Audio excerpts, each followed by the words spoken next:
السلام عليكم ورحمة الله وبركاته. داودي الميلول باتشوكتان كسو دوادا وركا تيفيغا سومالي كيبل ورركا داوان دونتان نوحا كمين نغن دونا مدحدا دولة فدرالك الصومالية oo ay hogaaminayaan madaxweyne farmaajo iyo ra'iisul wasaare khayre oo ayaa waxa ay ka qayb galeen munaasabad lagu xusayay 26 Juun oo ah maalinta xorriyadda ay qaateen gobolada waqooyi ee dalka Soomaaliya. dowladda federaalka ee Soomaaliya sidoo kale waxa ay ka hadashay sababta iyo waliba cilada sababtay inuu maqnaado internetka oo ka maqan magaalada Muqdisho iyo magaalooyin kale oo ku yaala koonfurta iyo bartamaha Soomaaliya. Puntland magaalada Garowe madaxweyne ku-xigeenka Puntland Cabdixakiin Xaaji Cumar Came ayaa ka qayb galay munaasabad loo dhigayay arday ka qalin jabisay jaamacad ku taala dalka Hindiya oo ay qaab online wax uga baranayeen iyagoo Soomaaliya jooga. hargeysana xisbiga mucaaradka ah ee UCID ee Somaliland waxa uu soo dhaweeyay qaar kamid ah taageerayaal tiro badan oo xisbigaasi ku biiray. wararka kale aad daawan doontaan waxaa daawadayaal sidoo kale kamid ah wararka dibadda oo ay ugu waaweyn yihiin Mareykanka iyo Turkiga oo ka hadlay shuruudaha Sacuudiga iyo wadamada uu hogaaminayo ay ku xireen dalka Qatar. intaas warka madaxdiisa waxay nagu soo socda warka oo faahfaahsan saacad.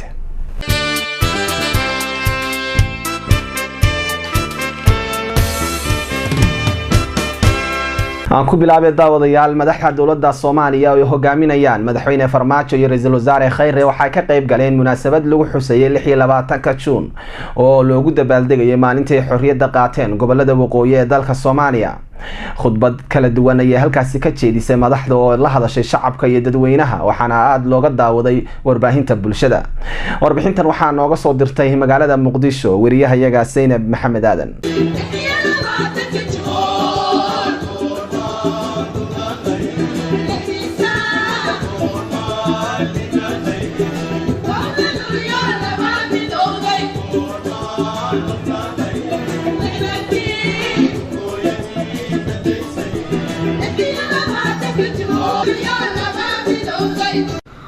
munaasabadani ayaa ahayd mid lagu weyneynayay xuska 26 Juun oo ah markii ay xornimada qaateen gobolada waqooyi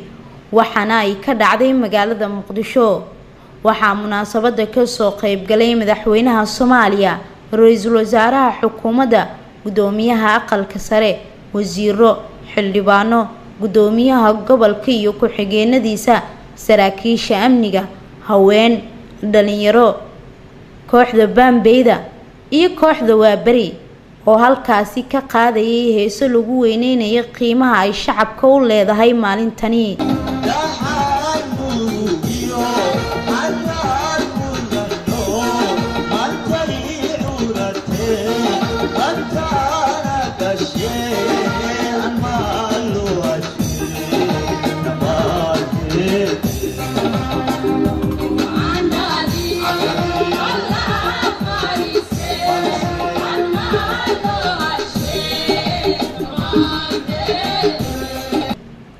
gudoomiyaha gobolka Banaadir ahna duqa Muqdisho Taabid Cabdi Maxamed ayaa ugu horeyn ka hadlay munaasabada lagu weyneynayay 26 Juun oo ahayd markii ay xornimada qaadatay gobolada waqooyi. hambalyo sanad guuradii 57aad ee ka soo wareegatay markii xornimada ay qaateen gobolada waqooyi oo ay ahayd maalin Soomaaliya iftiin aan u baxay. ugu dambeyntii waxaan rabaa sidoo kale inaan u mahad celiyo guddiga qabanqaabada oo xafladan quruxda badan isku soo dabariday. madaxweynaha Soomaaliya Maxamed Cabdullaahi Farmaajo oo munaasabada hadal ka jeediyay ayaa hambalyo ku aadan 26 Juun oo ah markii ay xornimada qaateen gobolada waqooyi la wadaagay shacabka Soomaaliyeed meel walba ay joogaan. maanta oo kale bar laga joogo 57 sano waxa calan Soomaaliyeed oo gob ah laga dul taagay dhul Soomaaliyeed oo xoroobay. dhacdadaas tobanaano kun oo Soomaaliyeed ayaa isugu soo baxay magaalada Hargeysa fagaaraha calankii Britishka ahaa lagu dejinayay calankii Soomaaliya ahaa calankii Soomaaliya lahayd oo curtayna lagu saaray. hase ahaatee dadkeena aan waagaas joogin ama aan wax badan kala socon taariikhda waxaan u sheegaynaa in calanka buluuga ah ee astaanta qaranka Soomaaliyeed meeshii ugu horeysay oo laga taagay isagoo xora ay ahayd magaalada Hargeysa 26 juun 1960 guushaas oo loo dabaaldegay ka sokow kumanaan Soomaali ah yaa isugu soo baxday farxaddaas xornimada 26 juun waxay ku dhawaaqayeen oo dalbanayeen si aan shuruud lahayn in loo mideeyo iyaguna waa xoroobeen kowdii luulyo 1960 abaara 12 habeenimo markii ay saacada ku dhacday ayaa waxaa la suray calanka isagoona madaxweynaha Soomaaliya halkaasi salaan loogu saaray dabaaldega munaasabada 26 juun awgeed xarunta Vice Governo oo xalay munaasabada ka dhaceysay waxaa laga ridayay buleero taasoo inta badan magaalada Muqdisho laga maqlay iyadoona ay daawanayeen dadkii ka soo qayb galay munaasabada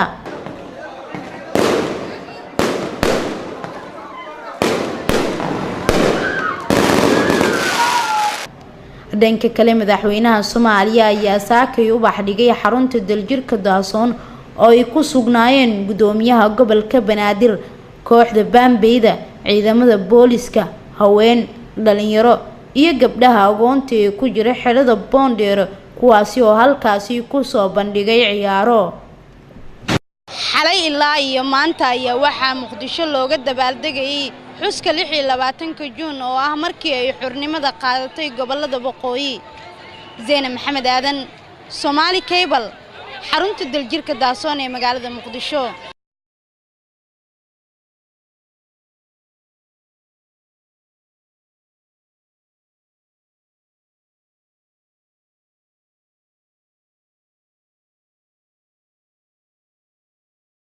iyadoo maanta ay tahay maalintii labaad ee ciida oo sidoo kalena loo dabaaldegayo 26 juun maalintii ay xorriyadda qaateen gobolada Waqooyi ee dalka Soomaaliya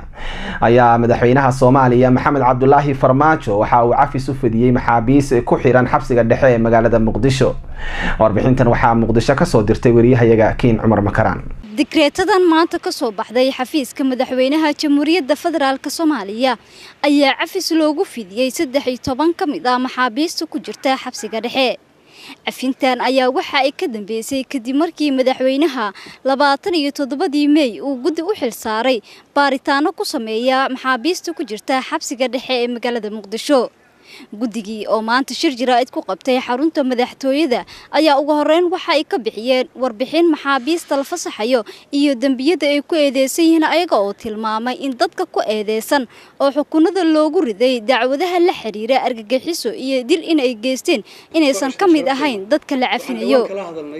gudoomiyaha guddiga qubarada ah ee loo xil saaray maxaabiista xabsiga dhexe in baaritaano ay ku sameeyaan Professor Nuur Diiriye Xirsi ayaa ugu horeyn waxa uu ka warbixinayaa maxaabiista maanta la fasaxay tirada maanta la fasaxay waa ilaa 13 qof tira ahaan dambiyada la fasax kuwa maanta ka soo dambiyada guddiga qubarada ku taliyeen waxa way dambiyada fudud sida caasi waalideyn qof waxyaalo yar xaday ma aragtay oo dambi waa kuwaas kuma jiraan tuugo weyn kuma jiraan marka tirada runtii hawsha waa socotaa tirada waxaan filaynaa inay gaarto ilaa 100 iyo xoogaa 120 qof guud ahaan guddiga wuxuu xil gaar iska saaray si ay arrintaas uga salgaaraan waxaa waqti iyo hawl fara badan la geliyey si arrintaas looga marir dhaliyo marka runtii waxaan baarnay xabsigaan dhex galnay gudihiisaan galnay maxaabiistaan la kulannay waxaan la shirnay taliyaha xabsiga iyo madaxda ciidamada asluubta Soomaaliyeed waxaan kadib markaan aragnay waxaan ogaanay waxaa xaqiiqo iyo go'aan ka ah dowladda cusub ee Soomaaliyeed in muwaadin Soomaaliyeed uu xirnaan si sharci darro ah sidoo kale waxaan ka codsanaynaa shacbiga Soomaaliyeed in ay sharciga dhowraan in dowladda gacan ka siiyaan si loo gaaro guul dhinaca garsoorka inta ay holaha socdeen waxaan runtii la kulanay arrimo fara badan oo u baahan in runtii la hagaajiyo. waxaan aragnay dhinaca xabsiga waxaan kala kulannay inuu xabsiga yahay runtii xabsi aad u dacweyn duq ah u baahan dayactir badan inuu xabsiga ka jiro xoogaa biyo la-aan badan ay biyo mataqaana maxaabiista dhib ku qabaan iyo in runtii dhinaca xogta oo ah xabsiga inay ahayn nidaam runtii cusub oo ah loo shaqeeyo sano ka hor. kiin cumar makaraan Somali Cable magaalada Muqdisho. magaalada Hargeysana xisbiga mucaaradka ah ee Somaliland ee u ciid ayaa soo dhaweeyay taageerayaal ku soo biiray sida uu ku soo waramayo wariyahayaga magaalada Hargeysa nooga soo warama Faysal Aadan Maxamed Faysal FIFA. halkani waa hotel Rays ee magaalada Boorame xarunta gobolka Awdal. munaasibadan bilan ee hanaankeeda dhicitaan sida weyn loo soo boqrayna waxay ahayd mid u reeban soo dhaweyntii sidoo kale qaabilida boqolaal ka mid ah shacbiga magaaladan ku dhaqan oo xilligan si weyn u biday in cudud mugiya miisaan la ku biiriyaan xisbiga cadaaladda iyo daryeelka u ciid oo ka mid ah xisbiyada xilligan u loolamaya hanashada hogaaminta talada dalka isla markaana xilligan ay u arkeen in musharaxa u ordaya yahay mid ku habboon hogaaminta talada dalka Somaliland. waxaana halkaa hadalla kala duwan goobta isaga daba maray haween dhalinyaro waayeel iyo waxgarad ka mid ahaa dadweynihii tirada badnaa ee saaka cududooda ku soo biiriyey xisbigan cadaaladda iyo daryeelka u ciid. dhankooda waxaa halkaa xeeraya kooban ku cabiray dareenkooda maanta xubno ka mid hoggaanka ugu sarreeya ee isla xisbiga u ciid. cabdiqani salaf kaftanka xogayaha xiriirka gobolada iyo degmooyinka dalka xogayaha xuquuqul insaanka isla xisbiga cadaaladda iyo daryeelka u ciid gudoomiyaha gobolka Awdal ee xisbiga u ciid gudoomiyaha degmada Boorama iyo xogayaha isla xisbigaasi ayaa si wada jira dhankooda si weyn ugu mahad celiyay dadweynihii tirada badnaa ee xilligan cududooda xisbiga u ciid ku soo biiriyay. dhaweyn mahadnaq iyo cududa ku soo biirtay xisbiga cadaaladda iyo daryeel kuwaas oo ah Tawakal Hussein xaafadda maxaylaanayeen hayayaabe marka waxaan leeyahay in meel kasta ay joogto waa kuwa aan halkan hoolka joogin way wada faraxsan yihiin. waxaan halkiga laba point ma kaalaya xaafadda hayayaabe ee lagu in badan baa ugu tarsay ama soo wadiisa waxaad si sharciyan maanta waxaan ka shaqeeyaa inaan u tartamayo shaqada madaxweyne ku-xigeenka xisbiga gudihiisa. waxaan gacmo furo ku soo dhaweynayaa ururadan lagu soo biiray maanta xafladda qiimaha badan loo qabtay tala wadaag iyo Tawakal iyo xaafadweynta hayayaabe. xaafadweynta hayayaabe horta waxaan aad iyo aad uga xumahay sida ay u waayeen waxay xaqa u lahaayeen waxay xukuumadda iyo gobolka ay xaqa u lahaayeen bay waayeen arrintaasna aad iyo aad baan uga xunahay. waxa weeye xaafadda waxa ku nool dadka ugu badan Boorame oo xaafadda badan weeye xaafadaha dayarka waa xaafadaha ugu dadka badan leh. haddaba waxaan ku bushaaraynayaa xaafadda hayayaabe maanta ayaa ilaahay waafajiyey waxaad doorateen xisbigii dayarka u taagnaa. gunaanadkana waxaa munaasabadan si rasmi ah u soo afmeeray hogaamiyaha xisbiga cadaaladda iyo daryeelka u ciid ahna xilligan musharax u ordayay qabashada xilka madaxweynenimo kana sharaxan isla xisbiga u ciid injineer Faysal Cali Waraabe. waxaanu dhankiisa erayo kooban ku cabiray ahmiyadda munaasabadan u leedahay iyo sida uu ugu faraxsan yahay isagoo dhanka kalena fariimo kala duwan u diray shacbiga ku dhaqan gobolkan iyo sidoo kale Somaliland. dadkii soo abaabulay xafladda wanaagsan ee u bixin doona waa xafladii hooyooyinka xafladaha ayaa u bixin doona insha allahu tacaala. waxaan hambalyanayaa guddida gobolka Awdal oo ka soo dhex baxday guddiyaashii gobolada. hadda halkan waxaa fadhiya guddidii Marwadaje walaalaya waxay noo laba tacliinta dalkeena walaalaya waxaan ugu talagalnay 7% inaanu tacliinta gelino. meesha labaad waxa weeye waa caafimaadka 15% budgetka ayaanu gelinaa insha allahu tacaala. meesha saddexaad waxa weeye waa wadooyinka waa eeraboorada waa infrastructure waxay kaabayaasha dhaqaalaha. waxaan doonaynaa in magaalada Kenya aan isku xidhno wadooyinkooda. waxaan doonaynaa insha allahu tacaala inay tuuladu wada yeelato. hadday tuuladu wada yeelato ku xidhanta magaalada weyn qofkii bukaa waa la soo keenayaa caafimaadka. waxuu dhanka kale injineer Faysal Cali Waraabe hogaamiyaha xisbiga cadaaladda iyo daryeelka UCID xadhiga ka jaray xafiis cusub oo xisbiga UCID ku yeelan doono xaafadda Hayaabe ee magaalada Boorame ee xarunta gobolka Awdal. dadweyne tiro badan oo xaafadan ku dhaqan ayaa si weyn gudoomiyaha ugu soo dhaweeyay sigay waftigiisa markii ay socdaal ku gaadheen. soo dhaweynta Kasako waxa uu halkaa ka jeediyay ereyo kooban oo ku cabiray sida uu ugu faraxsan yahay inay sii bataan xafiisyada kala duwan ee xisbigu ku yeelanayo magaalada Boorama. magaalada Boorama isaa u camiran dowlad hoose leh oo meel la doortay leh oo cashuurta qaada oo cashuurta iska qaada inay biyo la'aan iyo wada la'aan idin dhigaan horta waxa weeye waa wax laga dhaxaba weeye xilka maanta shacabka reer Soomaaliya xilkoodu wuxuu saaran yahay dowladda hadda jirta. munaasabadan ayaa ka mid ahayd kuwa ugu waaweyn ee xilligan gudaha magaalada Boorama ay ku qabsadaan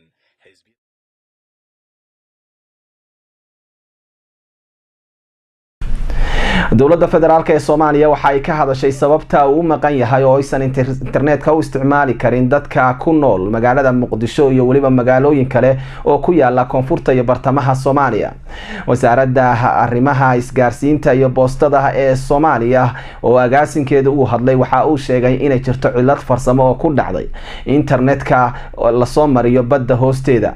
waxa uu agaasinku sheegay in markab jiray fiilooyin xambaarsan internetka fiber optic loo yaqaano ee la soo mariyo badda hoosteeda ee Soomaaliya yimaada kaas oo ka yimaada dalalka Kenya iyo Djibouti. waxa uu sheegay in markab kale oo cilad saara loo diray ay suuragal tahay inay maalmo qaadato in internetku ka maqnaado koonfurta iyo bartamaha Soomaaliya. Puntland madaxweyne ku-xigeenka Puntland Cabdixakiin Xaaji Cumar Camme ayaa waxa uu magaalada Garowe kaga qayb galay munaasabad loo qabtay arday ka qalin jabisay jaamacad ku taala dalka Hindiya. ardaydu waxay joogaan Soomaaliya waxaana qaab online ay wax uga baran jireen jaamacadaasi. warbixintan waxaa ka soo diray Garowe wariyahayaga Ayuub Cabdikariim Cali. ardaydan oo tiradoodu gaaraysa 111 arday isugu jira rag iyo dumar ayaa maanta ka qalin jabiyay jaamacadda Amity University ee dalka India iyagoona qaabka casriga ah ee online-ka wax uga baranayay jaamacadaasi isla markaana ay fududeysay Pan African Network. munaasabadan qalin jabinta waxaa ka soo qayb galay madaxweyne ku-xigeenka dowladda Puntland injineer Cabdixakiin Cabdullaahi Xaaji Cumar Camme golahiisa wasiirada ismo culimaadoodin iyo bulshada qaybihiisa kala duwan iyo ehelada ardaydan maanta qalin jabisay. إسحاق أحمد موسى مدح حريريها بان أفريكان نتورك وفاهمين كبحية وحيالها أي برتان عبداً يعد كفائدة سنة سايات فامي إني عبداً سوجرا مسؤولين كتير سما مولدة دلكا يشقالها دولة إسلام كان أي ما تقاتل شهادة مستر تدريجا بنتلاند وزير كشغالة يشقالها وحن مانتا هل كان كقل جمين دونا أردي جارية بقول كوي طبعا أردي أو سومالي ليفل أو قاضنا يا ماسترز ديجري una qalin jabinaya dalkeena hooyo waa markii ugu horeysay aan laga helo Soomaaliya graduationkii ugu badnaa ee master's degree sanad filayo taariikhda Soomaaliya ay soo maraan program dawli ah oo aan wadnay muddo 9 sano Pan African Network barnaamijkan waa barnaamij dawli ah oo dawladda India ugu deeqday 53 wadan oo Afrikaan ah nasiib wanaag Soomaaliya waxay ka mid noqotay dalkaas helay barnaamijkan waxaana Soomaaliya ka hirgelinay 2009kii xarunta waxbarashada ee Soomaaliya level ah waxaana nasiib u yeelatay jaamacadda Puntland University of Science and Technology. ardaydu waxay ka mid yihiin arday jooga Kismaayo, Muqdisho, Kalkacyo, Garowe, Boosaaso, Laascaano iyo Burco. waxaana kaloo noqonay wadanka koowaad ugu qalin jabinta badan maanta waa Soomaaliya number 1 111 arday number 2 waxay ka qalin jabin Soomaaliya kaliya. إسلام عيسى إسلام محمد يوزير كوزارة وحبرشة تعليم تسرية دولة بوتلان أبشر أو يوسف أي أرضيدا ما انتقلت بسي كل دردار مي إن كمر إداليان وحبرشة أي مدة السودان إسلام مركان أي وحبا كسو كرديان شعب كصوماليا ما دام أي كرصدان أقوم فربضان isku soo duubo labada dad baad u dhaxaysaaniin oo dadna abaalgudkoodii waa la idin ka rabaa dadna aqoontoodii iyo tacliintoodii waa la idin ka rabaa waxa aad soo barateen Allah idin ku guuleeyo Allah idin ku anfaco waxa la idin ka doonayaa Soomaali xakaar baad haysato waad aragteen ama kan jooga dhiban ama kan tagay baa dhiban ama kan wadamada kala aaday baa dhiban ya war kuwa wax joogana nageeya wax geediyana dejiya wax maqana keena inaad noqotaani annaguna waxaanu leenahay kuwaas kaalimaha adduunka halabuurka qofuun baa keena halabuurka adduunka ka jira hal qof baa keena markaas bilaadanka ku raaca marka kuwii halabuurka intaas lee keeni lahaa Allah idinka dhigo tacliinta tanad barateen runtii waxaanu rajaynaynaa inaad sii wadaan iyada tacliinta lagama gaboobo sii wada si fiican baad yeesheen ha ka harinina number 2 dadka dee uga faa'iideeya runtii waxbarashada dadka uga faa'iideeya kuwa dadka uga faa'iideeya noqo madaxweyne ku-xigeenka dowladda Puntland Injineer Cabdixakiin Cabdullaahi Xaaji Cumar Camay oo shahaadooyin guddoonsiiyay ardaydan qalin jabisay ayaa sheegay in wax lagu farxo ay tahay inaad oo dalkaaga hooyo jooga aad wax ka barato jaamacad dalka dibadiisa ku taala isagoo u mahad celiyo jaamacadda Amity ee dalka India iyo Pan African Network kaalinta ay ka qaateen sidii dhalinta Soomaaliyeed ay ugu fududeyn lahaayeen in dalkooda hooyo ay wax ku bartaan waxaan runtii ku bogaadinayaa ugana mahad celinayaa Amity University iyo jaamacadaha kale ee partnerska la ah ee Soomaaliyeed ee programkan muhiimka u ah Afrikaanka oo dhan guud ahaan iyo gaar ahaan ummadda Soomaaliyeed Pan African Network program kaasoo dad badan soo saaray waa dafcadii 7 sidii lahaa wax ka maqan baa iska markaa dalkaagii joogto waliba waxyaabaha aad dalkaaga ka helayso rumey kama helaysid adduunweynaha marka aado qurbe isagaaba markiisa hore shida badan baa qurba opportunity-ga Soomaaliya yaalla meel laba ma yaallo xoogaa nacayba baa dal joogto u muujinaysan qurba joogto mar walba waan dareemaa aan ka soo qayb galo Ayub Cabdikaran Ali Soomaali Cable TV Garowe warbixintan waxaanu daawadayaal aanu ku eegaynaa caruurta magaalada Muqdisho ee waalidiintoodu ay u gadaan qoryaha lagu ciyaaro xilliga munaasabada ciida saameynta ay caruurtaasi qoryahaasi ku yeeshaan oo ay aad u jecel yihiin oo ay ku ciyaaraan warbixintan waxaa noo diyaarisay wariyahayaga Ayaan Cismaan maalmo ka hor shacabka islaamku waxay dareemaan farxad iyo khayrayn aan xad lahayn aabba kasta iyo sidoo kale hooyo kasta waxay isku dayaan sida ay uga farxin lahaayeen ubadkooda waxaa ubadka lagaga farxiyaa oo loo soo iibiyaa qalab ay ku ciyaaraan oo ay ka mid yihiin gabdhaha tusaale ahaan waxay ku ciyaaraan boonbola ama caruusad wax loo yaqaan laakiin waxaa la yaab leh sida shacabka Soomaaliyeed ay ubadkooda ugu iibiyaan qalab loo soo eekaysiiyey waxa Soomaali gumaaday waa qorigee kaasoo u noqon karo ubadka soo kacaya ama jiilka dambe macallin aan la garanayn halka uu hogaamin doono isla markaasina u wadi kara tacliin la'aan iyo sidoo kale mustaqbal la'aan qaar ka mid ah waalidiinta Soomaaliyeed ayaa waxaan weydiinay sababta ay ugu iibiyeen ubadkan waxa loo eekaysiiyey qoriga iskoolada maanta iyo farax waay cunug waxaan jeclahay inaan iidis farxiyo inkastoo aan ogahay inay dhibaato jirto aniga ma la jeclaa laakiin ilmaha ficiisa maadaama uu wataan saas ku qancinayo ma jecli waa ogaa inay saameyn jirto laakiin moraalka u dhisun baan isleeyahay waan aaminsanahay laakiin waxaan ka dhaadhicinayaa inuusan hore u sii qaadin dhibaato aad iyo aad u weyn ayuu leeyahay biskoolada waxaa ka dhacaya kuulashaasna waxay saameyn ku yeelan kartaa indhaha ilmaha inay indhaha iska muuqaal ahaan wuxuu ogyahay sida oo biskooladaha iyo qoryaha hub waaweyn oo kale oo Soomaalida hadda ay ku dhaqmaan Muqdisho waxa ka socda waa aragtaa waxa lagu garaacayo marka hadda waxa dhihi lahaa ummadda Soomaaliyeed inay ka daayaan qoryaha iyo caagadaha iyo waxa ay dhammaan ay ku wadaan in laga daayo oo biskoolada dhan la iska dhaafo oo mobilada caadiga loo iibiyo oran lahaa dhanka kale caruurta ayaa iyaguna waxay ka sheekaynayaan waxay ku doorbideen in ay farxadda ciida kaga qayb qaataan shayga loo eekaysiiyay qoriga qori maxaad ku fashay oo iska ciyaara hay maxay kala jeceshay inaad ku ciyaarto geedkan wareegsanay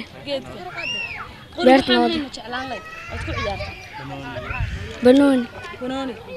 yaa ku soo iibiyay qoriga aabo qoriga maxaad ku jeceshay ya kanaad seeta ma garanaysaa ha muxuu yahay qori ha qoriga maxaad ku falaysaa ya in iska ciyaar hay wax kale ma jeclaan lahayd geedkan oo wareegsanay Ayaan Cismaan Soomaali Cable magaalada Muqdisho. كل عام وأنتم بخير داوديال يا صاحب يالبا ميل كستو أو جوجتان الله أكبر الله أكبر الله أكبر لا إله إلا الله الله أكبر الله أكبر ولله الحمد magaalada Toronto guud ahaan gaar ahaan dalkan Canada ayaa si weyn looga dabaaldegay oo loogu soo dhaweeyay ciida barakeysan ee Ciidul Fadriga nawaaxiga magaalada Toronto dadka ku nool ee qurba joogta ah ee Soomaaliyeed ayaa isugu soo baxay goobo masaajidada kala duwan ee Soomaalidu leedahay ee magaalooyinka Toronto u asteeyeen in ay Soomaalidu ku tukato Ciidul Fadriga masjidka weyn ee Khalid bin Walid ee galbeedka magaalada Toronto ee dalka Canada oo soo qabtay Banquet Hall aad u ballaaran oo ku yaala waqooyi galbeed ee magaalooyinka Toronto ee dalka Canada ayaa waxa isugu yimid oo salaada ciida ku tukaday dadka ugu tirada badan ee Soomaalida kuwooda ku dhaqan magaalooyinka Toronto ee dalkani waxay dadka Soomaaliyeed ee muslimiinta ah ee qurba joogii daadihinayeen ubadkooda iyadoo hawaduna ahayd xilli xagaaye ah oo kulayl ah oo ay tahay hawadu mid u saamaxday dadka Soomaaliyeed in ay si wanaagsan u soo baxaan iyagoo waliba daadihinaya ubadkooda ay gabi ahaanba iskooladu xilligan ka xidhan yihiin waxay dadka Soomaaliyeed isla dhexmarayeen salaan iyo waliba farxad iyo rayn waxayna ciidan iyo tukashadeeduba ku soo gabagabowday si nabadgelyo ah iyagoo dadka Soomaaliyeedna ay buux dhaafiyeen makhaayadaha iyo waliba goobaha lagu kulmo waxay ahayd ciid aad loo qadariyay oo ku soo aaday xilli kuleelo ah oo hawadu tahay mid aad u wanaagsan isla markaana gabi ahaanba ay xidhan yihiin dugsiyada waxbarashada ee dalkani محمد عبد الله حسن تلفزيون عالمي الصومالي كيبل مقالة تورونتو إدلكني كندا الله أكبر لا إله iyadoo kumanaan qof ay u dareereen goobaha waaweyn ee ciida lagu tukado ayaa sidaasi si la mid ah looga ciiday waqooyiga North America ay magaalada dadweynihii isugu soo baxay salaada Ciidul Fadriga ayaa mid iskugu hambalyeynayay isla markaana ay ka muuqatay farxad iyo damaasho TV-ga caalamiga ah ee Somali Cable qaybtiisa waqooyiga North America ayaa mikrofoonka la dhex qaaday isla markaana fursad u siiyay inuu farxad la wadaago qaybo kamid ah dadweynihii isugu yimid hadaba waa kuwan iyagoo oo dhambaalo iyo salaamo u marinayo eheladooda iyo asxaabtooda meel walba ay joogaanba السلام عليكم ورحمة الله وبركاته وحان سلامة انت مسلمين او صوماليا يوميل والبا يكونوليهين مركا سلام كدب عافمات خبنا وحان امهات علينا يا ما انت ماشان مرتيان كو اهاي ميشيغان يونايتد ستيتس اوف امريكا مركا سفي عنها صلاة عيد ودعذي وحاني رجينا سيدان يسيكف عيد مبارك وعن سلامة يا صوماليا انت مالك استاي جوغان خاصة حمر صاحب رير بوندير سلي كل وان سلامة يا عيد مبارك عيد مبارك السلام عليكم ورحمة الله وبركاته عيد مبارك عيد مبارك عيد مبارك لما لدينا يددكاينا وحان درينا عيد مبارك وسلامينا لدينا لك سوقاتو هويديدا سلطانو ايان سلامايا ولاليغا حمدان سلامايا waxaa kaloo aan salaamayaa eeladeeda kale oo adduunka ku baahsan waxaan salaamayaa Umar Soldier waxaan salaamayaa Mubarak السلام عليكم ورحمة الله وبركاته halkan waa ciid magaalada Michigan waxaan salaameynaa dhammaan muslimiinta meel ay joogaan kulligood ciid mubaarak waxaan leeyahay magaalada Muqdisho waxaan ku salaamayaa ehelkayga hooyo Suldaano Jeylaani Maxamed Maymuuna dhammaan ehelkii oo dhan ayaan wada salaamayaa Firdawsi Cali Sow iyo ilmaheeda Cabdifataax Barre kulligiin waxaan leeyahay ciid mubaarak dalkana ay joogaan waxaan leeyahay ciid mubaarak wa alaykum salaam wa rahmatullahi wa barakaatuh ciid wanaagsan wala fiican soo dhawaada ciid waa dukanay waan faraxan alxamdulillah darta hawada naga daawanaysaa waxaan bartan kaga jirnaa barnaamijkeeni salaamaha iyo ciida alaykum wa rahmatullahi wa barakaatuh kullu aam wa antum bikhair dhammaan waxaan salaamayaa muslimiinta meel kasta oo ay joogaan dunida soomaaliyana waan salaam muqdisho gaar ahaan xaafadda boondheere magacayga waxaa la cabdulaahi xuseen maxamuud dhallinyaradii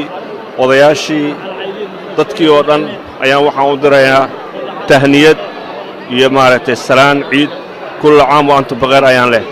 rahmatullahi wa barakatuh. Eid Mubarak Somali. Hagulesto Somali, hagulesto. Eid Mubarak. Assalamualaikum warahmatullahi. Welcome to Somali Cable. My name is Yusuf Hamad. I am Palestinian, but I am proud to introduce our Somali community as a Palestinian. We have many Somalis in our community, very great people. I know many. I'm trying to learn the language so I can communicate with my brothers and sisters here. We're having a great time here at Eid. And Assalamu alaikum, Eid Mubarak, everyone. أي بسم الله الرحمن الرحيم. السلام عليكم ورحمة الله وبركاته. عبد الله بالي هذا ددوينها دمان ما شاء الله. عيد مبارك كل عام وأنتم بخير. Hello, assalamu alaikum. My name is Muhammad Salim. I would like to wish everybody a happy Eid. Assalamu alaikum. Assalamu alaikum. ما هذا اللي لها عيد وناكسن محارو انتي سلام هورتي أبهي يو كل مسلمين أندونك جوان عيد مبارك انتي كلين نيدها إن شاء الله سنيال كله أو محلها لايف تايم أو رمضان إلهي نوكسو and عيد مبارك and العام الخير. السلام عليكم. السلام عليكم ورحمة الله وبركاته. عيد وناكسن Soomaali maxamed meel walba adduunka joogtaan. waxaan halkan salaan qaali ugu dirayaa dhammaan inta maqalka iyo muuqayga taqaano. waxaa kaloo salaan qaali u dirayaa dhammaan familkayga, hooyaday, aabbahay, walaalahay dhammaan. waxaan in leeyahay ciid mubaarak. sanadkan sanadkiisa kale ilaahay bashbash iyo barwaaqo noo geeyo. السلام عليكم. كل عام وأنتم بخير. عيد وناكسن دمان Soomaalida meel kasta ay joogaan. ورحمة الله وبركاته. أنا إكرام على عداوة وكهضلايا مجالة لانسينغ ميشيغان ودنك أمريكا. وحن ربا إن عيد مبارك له دمان أهل كيجا إيه قرابة ذيذا ملك استأي جوجان بهي على عداوة علي وكنوا المجالة تنزانيا. سلام قاسي وحن قدرة أي يدي بدينا على عجو وكنوا المجالة مقدشو إيه دمان ولا له محمد إيه كنوزة كوثر everybody else إذا كان جعلها دمان المسلمين أو ملك استأي جوجان وحن ليه هاي عيد وناكسن إلهي خير إيه نبض هنوجر سنة كصوص عضو. السلام عليكم ورحمة الله وبركاته. السلام هويدي والسلام عبدي والسلام عيد يو سيسدي والسلام برادي جرابدي والسلام يو عيد والسلام أنا ولادي والسلام أيوب لدي حسين منى خف وحاجي حاو هويدي جرامدي والسلام ودماي سمينك. My name is Iman and Sumaya. And we wish everyone a happy Eid this year. salaamaya xaasaskayga iyo ilmahayga oo dhammaantood halkan waxaan ka salaamayaa intii aniga itaqaan muuqayga iyo maqalkayga walaalayaal waan ciidnay ciid taqaanaa laansi ku wada nool meel walbaba dalkii iyo dadka ku soo nasiiyo annagana caafimaad iyo ciidan ciideedii kaleba nabad iyo wanaag nagu gaarsiiyo waan idin salaamin dhammaan cali indhayaxaasiga caalamiga ah Somali Cable. magaalada muqdisho munaasabada ciida iyo dabaaldega meelo kala duwan oo muqdisho ah ayaa weli laga dareemayaa oo dadku ay isugu imanayaan. waa meelaha lagu ciiday ee boqolaal dadweyne ay isugu yimaadeen waxaa kamid ah xaafadda Daarusalaam oo si weyn loo qurxiyay. maxamed ciise maxamuud wariyahayaga muqdisho ayaa warbixintan noo soo diray. dadku waxay ahaayeen kuwa faraxsan. caruurta iyaga oo waalidiintooda gacanta ay ka hayeen ayay u damaashaa tageen xaafadda Daarusalaam oo loo dhameystiray agabka caruurta ay ku ciidaan. farxadda caruurta ka muuqatay waxaa u dheeraa damaashaadka iyo adeegyada ay ka heleen beerta xaafadda Daarusalaam. waxaa ka mid ahaa waxyaabaha caruurta loo diyaariyay gaadiidka yaryar oo caruurta ay ku ciyaaraan iyo agab kale oo bilicdiisa aad ay u wanaagsanayd. marka ay gaadiidka isticmaalayaan caruurta waxaa ka muuqday qosol iyo farxad kaleento oo ay dhexdooda wadaagayeen. munaasabada ciidda aaweed ayaana mas'uuliyiinta maamulka xaafadda Daarusalaam waxay u diyaariyeen caruurtan agab kala duwan. quruxda beerta ay leedahay waxaa u sii dheeraa sida loogu diyaariyo meel ay ku cunteeyaan caruurta iyo qaybaha kala duwan ee rogga indhaha soo jiidanaya ee la dhigay beerta. intaan goobta ku sugnaa waxay indhahiga qabanayeen caruur badan iyo waalidiintooda oo munaasabada ciidda isugu hambalyeynaya. qaarkood ayaana dareenkooda nala wadaagay. ciid mubaarak taqabbalallahu minna wa minkum saalih al-a'maal. maanta waxaa u soo dalxiis tagnay Daarusalaam. waa meel ma sha Allah jawi macaan dadka dhan u soo wada dalxiis tagaan leerteeda marka waa ku faraxsanahay sanadkan sanadkiisa kale Ilaahay anu gaarsiin nabad iyo barwaaqo anigoo Caash Shariif Daahir waxa salaamaya hooyaday aabahay awoowahay walaalayaashay abtiyaashay kulli ayeeyday salaama kullu caam wa antum bikhair anigoo Madiina Maxamed Cali waxaan salaamayaa hooyaday Salaada Xaaji walaalahay dhammaan dal iyo dibad inta joogto intii muslimiin oo dhan ciid mubaarak aan leeyahay gabdhahayga Caaisho Shariif iyo Nimco Shariif labadeenaba intii muslim oo dhan waxa leenahay ciid wanaagsan ma sha Allah maanta aad u faraxsanahay maanta waa maalin farxadeed ma sha Allah mala soo koobi karo farxadeena maanta anaga iyo qoyskeena ma sha Allah magacayga waa Naciima Cali halkan waxa uu imaaday inaan ku ciideysto ciid mubaarak kullu caam wa antum bikhair waxaan salaamayaa muslimiinta oo idil iyo waalidkayga oo idil abtiyaalka iyo adeeryaalka iyo hooyaday macaan iyo aabahay ciid wanaagsan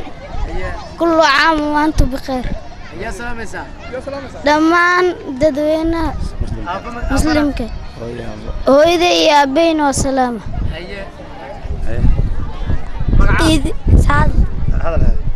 ciid wanaagsan dadka dhan salaamaya maxamed ciise maxamuud Somali Cable TV Dar es Salaam dowladda Muqdisho magaalada Muqdisho suuqa laga dukaameystay ee Muqdisho Mall ayaa waxa uu abaalmarin guddoonsiiyay qaar kamid ah macaamiisha ka dukaameysata waxaana uu qabtay suuqaasi Bakhtiyaar Nasiib Cabdicasiis Riyali ayaa warbixintan ka soo diray Muqdisho ما شاء الله munaasabadan ahayd mid ballaaran hadiyadana lagu guddoonsiinayay qaar kamid ah dadkii maalmaha Ramadaan ka adeeganayay Muqdisho Mall ayaa waxa hadiyadaha loo qaybinayay qaar waqti oo nasiib ah qaar kamid ah dadkii waqti oo nasiib ugu guuleystay ayaana ka hadlay abaalmarinada maanta la guddoonsiiyay oo isugu jirtay qalab elektaroonig qaali ah iyo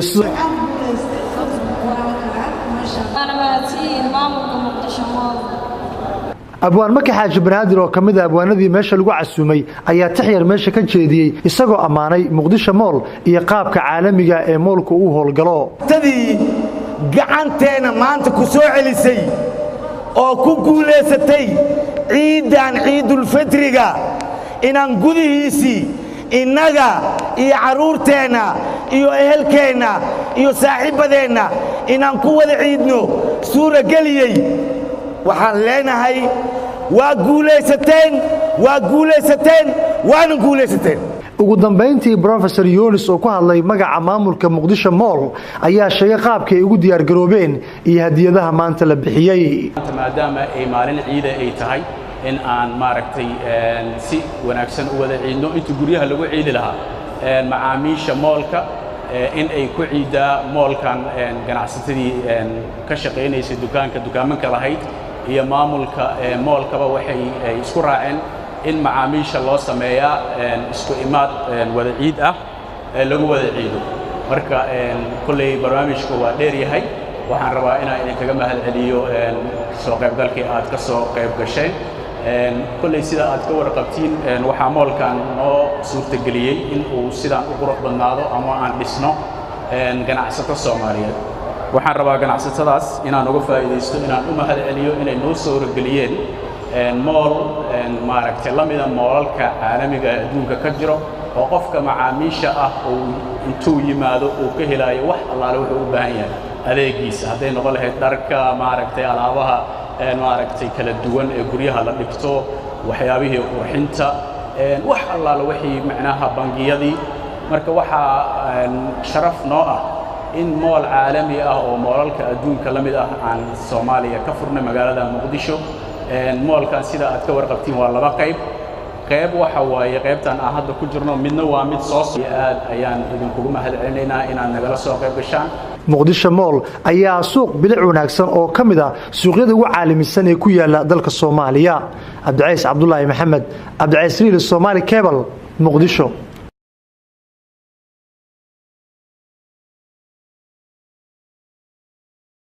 hooyo Soomaaliyeed oo danyar ah oo ku nool dalkan Kenya gaar ahaan magaalada Nairobi ayaa waxay ummadda Soomaaliyeed ka codsatay sidii looga caawin lahaa inay hesho ama loo sii daayo wiilkeeda oo magafayaasha ka ganacsada Soomaalida tahriibta ay ku haystaan dalka Liibiya ummadda Soomaaliyeed ayay ka codsatay in laga caawiyo wiilkeeda oo lacag badan lagu xiray warbixintan waxa inoo diyaariyay wariyahayaga Cabdulaahi Axmed Cali iyadoo dhibaatada tahriibka ay tahay mid joogta ayaa saameynta iyo walwalka ugu badan waxay ku yeelataa dadka waalidiinta gaar ahaan hooyooyinka. hooyadan oo lagu magacaabo Safiya Xasan Hilowle waxay daris la noqotay murugo iyo walbahaar kadib markii lagu soo wargeliyay dhawaan in wiilkeeda uu ku xiran yahay dalka Liibiya isla markaana uu gacanta ugu jiro magafayaasha Liibiya waxaana laga dalbaday lacag dhan 8500 oo doolarka Mareykanka oo aysan hadda awoodin. hooyo Safiya hadda waxay joogtaa magaalada Nairobi waxayse ku nooshahay xerada qaxootiga Kakuma ee dalkani Kenya. sababta ay halkaan u timid waxay ku sheegtay inay bulshada Soomaaliyeed ee muslimiinta ay u dirsato qeyladaan waana tan iyadoo ka warbixinaysa dhibaatada haysata. Safiya Xasan Hilowle waa magaceedu wiilaa iga maqan oo uga tahriibay waxaa laga soo hadlay anoo ku ogeyn tahriib oo Nairobi uu joogo aan ku ogaa waxaa laga soo hadlay Liibiya waxaa la yiraahdo maxaan ku raahdaa Xuseen ma garanaysaa halkaan Xuseen kuugu xiran yahay isaga la igu dhiib wuxuu waan xiranahay waan soo tahriibay meeshaan joogaa sar wareegsan aan ku dhex jiraa hore iridana la kala fadhiyaa xarnimo ma ay jirto habeenkii waan la maalin habeen saan ku cadaabanahay soo waan soomanahay qorraxdaasaan dhexlanaa qorraxdaasaan ku jirnaa macnaa dhagax wareegsan dhexdiisa habeenkii guri adiga 3 mitir oo lahayn daaqado dhan oo irid loo xiraa bis habeenkii la geliyaa macnaha meeshaasi tokolay dib ku qabaa aniga qof qaxootiyaanahay qaxootiga Kakuma macnaha deganahay wax lacag oo iyo wax aan ka dhiibo kar maanta ma jiraan awood hadii aan leeyahay anigu macnaha ma aan calaacadeyn inay imaadeen libka jira wuxuu yahay inaan awoodeyda ku soo furo karin inaan wuxuu inaan ku soo furto marka libka jira kaas. wiilkeedii curadka ayaa hore uga tahriibay kuna geeriyooday badda Liibiya waxayna haatan ka dalbanaysaa bulshada Soomaaliyeed ee alla waxsiiyay inay ka caawiyaan sidii wiilkeeda loo sii deyn lahaa.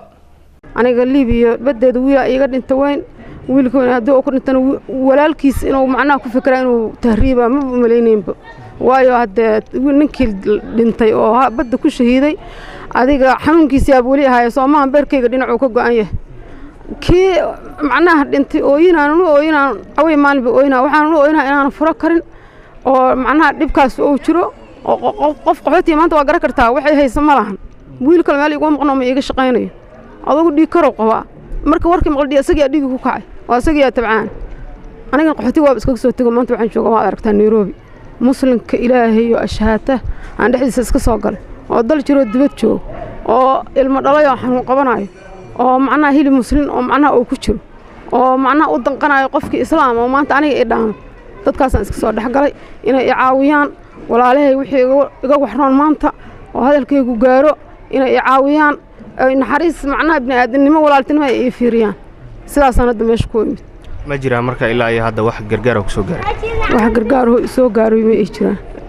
wax gargaar oo soo gaaray ma jiraan ummadda rasuulka Ilaahay oo dal jirto dibad joogta hadalkaygu inuu gaaraan jeclaalahay oo ay arkaan jeclaalahay oo ay danqadaan jeclaalahay oo walaalahay caawiyaan jeclaalahay. cid kasta oo doonaysa hooyadan inay caawiso waxay kala xiriiri karaan numberkan teleefankayga la soo xiriiri karaan teleefon baan leeyahay teleefankaygu waa 22 43 46 59 marka aniga macnaha dadkan ka dhashana aniga aabay madiyo ahay aniguna madiyaan ahay aabay lama dhalon adeer ma yeelan waligay anna dad ilama dhalon aabay ma dhalin macnaha dhibka jira wuxuu yahay qaraabo dhaw saas oo maanta waxay qaaraan inaan qabin ilka bisaar qaxootigu ku nool yahay waa nin weyn macnaha dhig kar qaba asaga ciyaalkeen iska soo tagay isla joogan asagana uu xanuunsanay oo macnaha dhig ugu kacay. Cabdullaahi Axmed Cali telefishinka Somali Cable Nairobi. iminkana daawadayaal aan bal fiirino sida looga ciiday dalka Mareykanka gaar ahaan magaalada Seattle oo ku taal gobolka Washington waxa warbixinta nooga soo diyaariyay oo dadka ciida la tukay oo ka waramaya wariyahayaga Bishaar Cabdirasaaq Cabdi.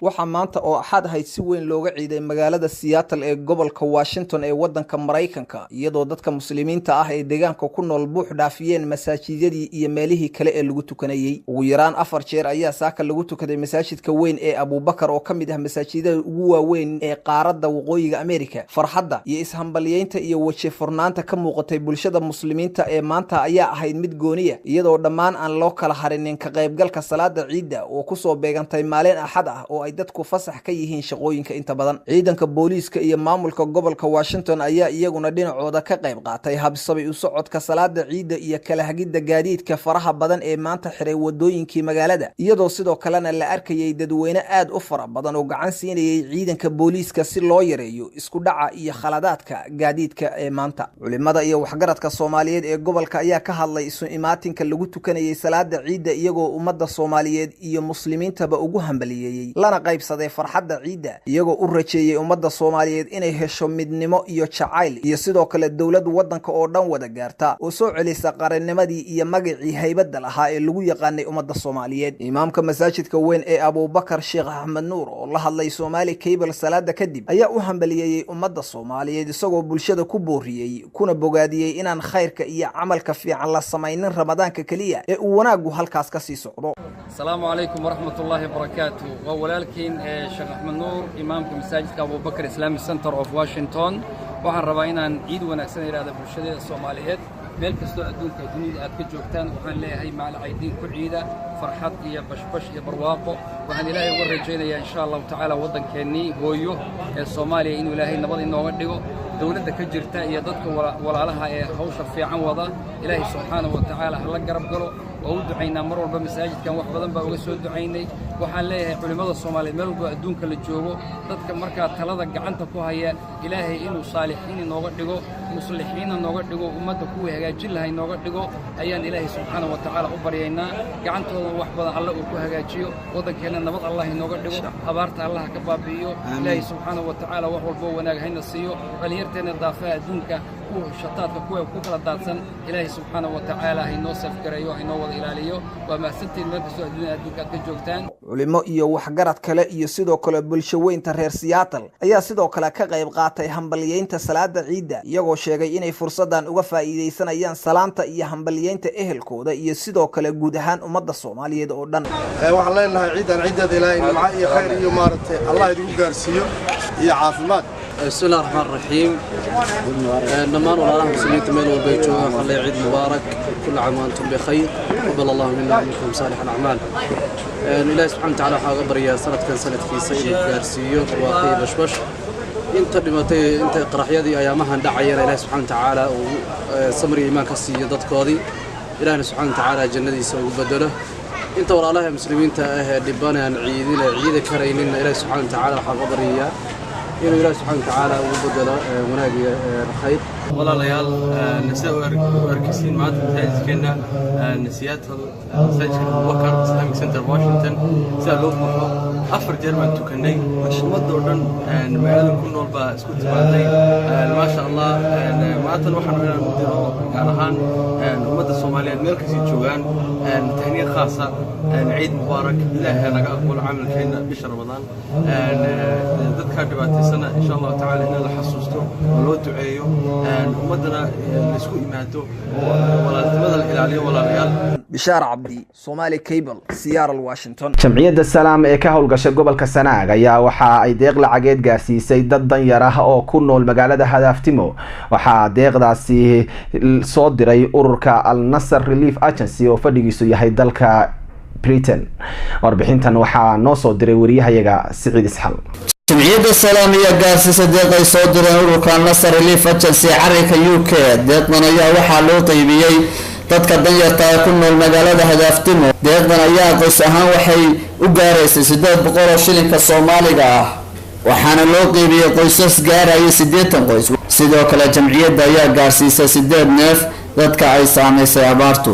waxaana si wada jir ah uga hadlay goobta lacagta lagu qaybinayo maamulaha jamciyadda salaam Cagdaruus Axmed Faarax iyo gudidii soo qortay dadka danyarta ah waxaana kamid ah hadalladoodii bareen ana qaateen haysan oo aad u talaalaysan iyana khayr Allah sidoo uu keenay lacag waanu siinay $30 baanu siinay lacag $30 dhiganta Soomaalina $8 baan marinaya meelaha inay ahayd insha Allah dalinahay dadka khayraadka nolosha ay tahay saasaan isla qaadanay saasaan midaynay wax dhibaatay ma jiraan alxamdulillah rabbil caalamiin waxaanu halkaa mahadnaq ballaaran marka hore uga soo jeedinaynaa ilaahay baa mahadle alxamdulillah rabbil caalamiin labaadka waxaanu halka uga mahadnaqaynaa ururka Al-Nasr bixiyay lacagta adeerkiisana maanta halka lagu bixinayay u dhiganta $30 oo u dhiganta 800 kun shilin Soomaaliya oo u soo wakiilatay sharciyada horumarinta islaamiga ee salaam relief waxaanu halkan mahad ballaaran uga celinaynaa marka walaalaha ururka Al-Nasr deeqda ayada ah iyo taageerada u soo fidiyay walaalahooda danyarta ah deegaanka Hadaftimo bisha barakaysa agoomo dad danyara dad jiifa oo luyaala intaaba waanu siinay waanu qaybinay iyagana insha Allah ilaahay ha ka ashasiiyo ninkii ka soo shaqeeyay iyo ninkii keenay iyo ninkii baxsadayba ilaahay waxaan uga rajaynaynaa inuu siiyo khayraadkeeda waxaan joognaa magaalada Hadaftimo waxaan halka u nimi sida ay ka warrameen waxgaradka iyo guddida iyo waayeelku in aan halkan ku qaybino qaaraan iyo sadaqo ay soo direen ururka Al-Nasr Relief Agency markii hore loo yaqaan ururka haweenka Al-Nasr ee dalka Ingiriiska runtiina wax weyn looga bartay oo ilaa taariikh dheer gobolkan ama deegaankan wax weyn ka geystay iyo khayr fara badan annaguna wakiilka ah jamciyadda Salaam iyo guddida kale ee la socoto la shaqeeyaysaba waxaan halkan aan ku qaybinay 80 qof oo ay guddidu soo xushay xafladaha soo xushay sida la sheegay oo isugu jira waayeel dad jiifo oo bukaana agoomo dadkii soo tabaaloway xoolo ka dhamaadeen amiga ka soo xirooday runtii dad aad iyo aad u mudan oo u baahan ayaan 80 wixii Ilaahay subhanahu wa ta'ala aan halka la soo qunday u qaybinay iyo waliba insha Allah tira afar oo dheeraad oo kale oo wixii soo haray wax la gaaray waxaan markaan leenahay jazakumullahu khayran Al-Nasr Relief Agency dadaalkii aad samayseen qaranka aad soo gudbiseen cidii la baxday cidii u socotay cidii ka shaqaysay sidoo kale jamciyadda Salaam ee fadhigeedu yahay magaalada Baran ayaa safar ku baxday deegaanka Dhanaha ee ay isugu yimaadeen dadkii ay saameysay abaartu waxayna jamciyaddu u qaybisay deeq lacageed oo ay soo direen isla ururka Al-Nasr Relief Agency ee wadanka UK qoysaskan loo qaybiyay lacagtaas ayaa gaaraya 82 qoys oo ah dadka ay soo barakicisay abaartu waxaana si wada jir uga hadlay halkaas maamulaha jamciyadda Salaam Caydaruus Axmed Faarax iyo dadkii la gaarsiiyay deeqdan oo ka mahad celiyay waxa weeye Al-Nasr iyo Caydaruus maanta ay noo yimaadeen lacag bay noo keeneen Allah ha barakayo ilaahay ha barakayo kuwii noo soo diray ee shanada noogu soo shubay ee yiri u geeyay nooga soo qaadeen iyo kuwa kale noo keenay labadaba Allah ha barakayo waxaan saakan nimi oo joognaa kaamka Dhanaha oo aad ogtihiin anugu ilaa muddo dheerba dadkii ku tabaaloobay miyiga iyo abaaraha ee xooluhu ka dhamaadeen ayaa halkan ku urursan waliba way soo kordheen oo dadkii xagga xeebaha aaday oo xoolihii markaa la tagayna iyagoo xoolihii ay ka dhamaadeen bay soo noqdeen halkan ku soo biireen anuu ka soconna jamciyadda Salaam waxaan saaka halkan u nimi inaan qaybino oo la wadaagno qaaraan ay dadka deegaanku ay soo direen gaar ahaan Al-Nasr ururka haweenka Al-Nasr ee haddana ah Al-Nasr Relief Agency ee dalka Ingiriiska waxaan u qaybinay 81 qoys qoyskiiba lacag dhan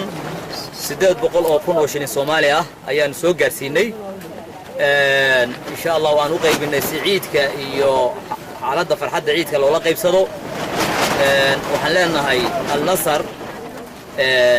aad iyo aad baan ugu mahad celinaynaa qaarankii aad keenteen waan soo gaarsiinay baahi weyna waan loo qabay Siciid Isxal Finde Somali Cable magaalada Baran wararka dibaddana waxaa daawadayaal ka mid ah dalka Mareykanka gaar ahaan wasaaradda arrimaha dibadda waxa ay ka hadashay in Sacuudiga iyo wadamada uu hogaaminayo shuruudaha ay ku xireen